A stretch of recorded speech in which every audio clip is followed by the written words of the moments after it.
Hello everyone, আসসালামু আলাইকুম। কী অবস্থা সবার?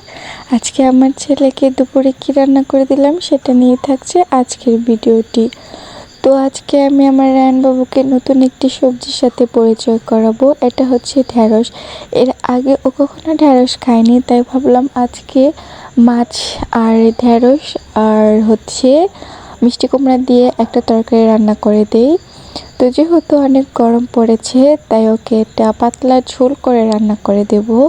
তো এই তো আমার মাছটা কষানো শেষ, তারপরে একটা মরিচ ভেঙে দিলাম। এই তো সবজি সেদ্ধ হওয়ার জন্য একটু পানি দিয়ে দিলাম। তো এটা রান্না হতে আমার বেশি একটা সময় লাগেনি। আমার ছেলে যেহেতু ঘুমো দিয়েছিল, তো সে ঘুম থেকে উঠে পড়েছে, তার ভাত দিয়ে আমি একটু ম্যাশ করে এই তো সবজি দিয়ে দিলাম। এখন আমি এটা খাওয়াবো। তো আজকের মতো এই পর্যন্তই। সবাই ভালো থাকবেন, সুস্থ থাকবেন। আল্লাহ হাফিজ।